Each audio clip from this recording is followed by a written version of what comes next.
Welcome back to Veggie Mike Ellis out there in internet land, out there on YouTube and Instagram and Rumble, out there on the internets. We're putting it out on the line today. And today I want to talk to you about empathy, right? Got empathy? You got empathy, right? So what's empathy, right? It's not got milk. It's got empathy, right? What's empathy? It's to put yourself in the emotional, at least, position. You're putting yourself, you're feeling what someone else is feeling, right? You're putting yourself in their shoes, at least emotionally, right? You're empathizing with them. I think most of us kind of have a good grasp on what that means, right? Okay. But can we empathize with animals, right? I think we can to some level, in the sense that I don't need to be a woman to empathize with a woman. I don't think I need to be a dog to empathize with a dog, right? If a dog's being harmed in, say, a dog fighting ring, well, that's not fair, is it? And we empathize. Most people, when asked, actually are not in favor of dog fighting rings, right? Because we think of that the dogs are going through, and we feel as though that's really not fair, is it, right? Most people would say that's wrong, right? It's wrong to cause animals suffering when we don't have to, and we're empathizing, with them. Really, in a way, it's more than empathy. It's actually a matter of justice, isn't it? It's unfair. Dog fighting rings are actually unfair, right? Because we really don't have a right to cause animals to suffer, do we? Most people would say it's wrong to harm animals unless we have to, right? And we empathize on some level, right? Okay. But do we? Do we empathize? How much empathy do you think is in a slaughterhouse, do you think? Do you think there's a lot of empathy there? Now, I don't mean this towards slaughterhouse workers who just, couldn't find another job or just trying to feed their family. I'm not demonizing them. Who have incredibly high post-traumatic stress disorder, by the way. The rates are just astronomical with slaughterhouse workers, and I really feel for them.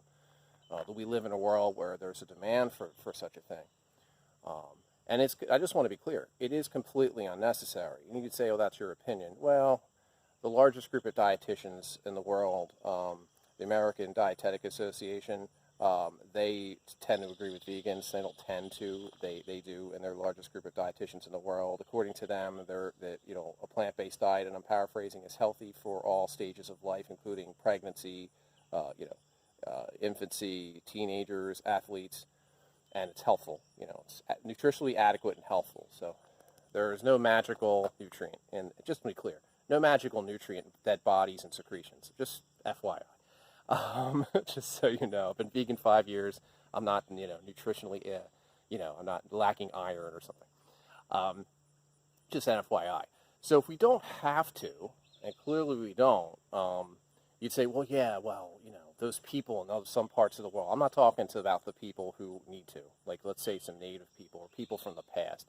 I'm just really talking to the folks who go to the store. So if you're someone who goes to the store and makes a simple choice to pick up something off of a shelf, you could just pick up something else, the soy milk instead, or instead of the regular milk, and you have other choices. So if you just go to the store, this video is for you, okay? The folks who could just go to the store, or could just go out in a restaurant and order whatever you want. This is what the video, this video is for you, okay? So how much empathy do we really have for animals? It seems like we have very selective empathy, don't we? It's very selective. It seems like the animals we eat, not so much.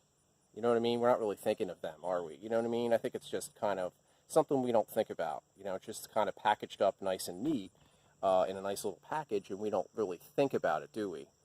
Because you really wouldn't want to be in a package, right? You wouldn't want to be packaged up, or you wouldn't want to be put in the situation that animals are in, right?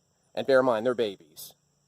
They're babies. So, a cow lives to be 25 years old naturally, but 6 months old in factory farms, which is where most of it comes from. Factory farms, over 90% or more, I think. So the vast majority of factory farms is where the meat comes from, and the dairy and the eggs. So fish, it all comes from, fish are farmed, and also, of course, the fishing in the ocean. So there's a new documentary called Seaspiracy that kind of covers that.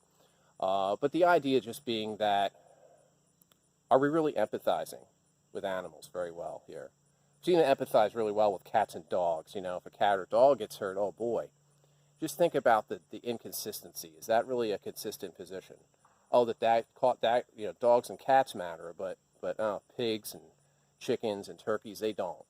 So, we have selective empathy, don't we? We do have empathy for animals, certain animals, right? Just not farm animals. Just something to think about.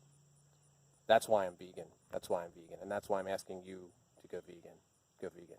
Thanks for watching.